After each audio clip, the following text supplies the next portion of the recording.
بسم اللہ الرحمن الرحیم۔ السلام علیکم۔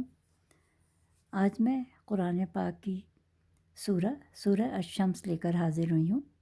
یہ مکی سورہ ہے۔ اس کا 1 رکوع اور 15 آیات ہیں۔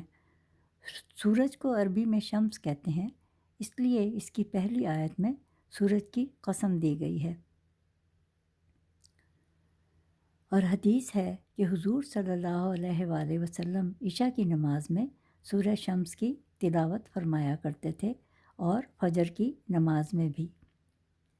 اس سورہ کا مقصد لوگوں کو نیک اعمال کرنے کی ترغیب دینا اور گناہ کرنے سے ڈرانا ہے۔ سورہ میں دن رات زمین آسمان کی قسم دے کر کہا کہ جس نے اپنے نفس کو گناہوں سے پاک کر لیا وہ کامیاب ہو گیا، اور جس نے نفس کو برائیوں سے نہ روکا وہ ناکام ہو گیا۔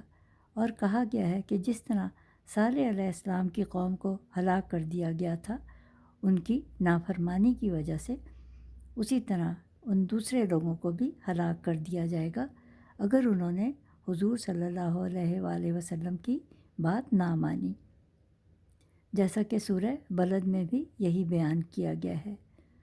سورج اور اس کی روشنی کی قسم، اللہ نے اپنی عظمت بتانے کے لیے ان کی قسم دی ہے، اور چاند کی قسم جب وہ نکل آئے، اور دن کی جب وہ سورج کو چمکائے اور واضح کر دے، اور رات کی قسم جب رات دنیا کو چمکائے۔ ان سے خالق کی عظمت ظاہر ہے۔ آسمان اور اس کے پھیلانے والے کی قسم، اور زمین کی قسم اور اس کے پھیلانے والے کی قسم۔ زمین اس لیے بنائی تاکہ جاندار اس پر زندگی گزار سکیں، اور انسان کو عقل اور فہم عطا کی کہ وہ نیک و بد کے بارے میں جان پائے۔ اس لیے ہمیشہ اپنے نفس کے پاک ہونے کی دعا کرنی چاہیے، اس لیے کہ صرف اللہ کی اطاعت کرنی چاہیے اور اس کے رسول کی، اور جو اللہ سے ڈرتا ہے وہ کامیاب ہے۔ قوم سمود اپنی نافرمانی کی وجہ سے تباہ و برباد ہو گئی، اور وہ تمام بستی تباہ ہو گئی۔ یہ تو تھا اس سورہ کا مختصر سا خلاصہ۔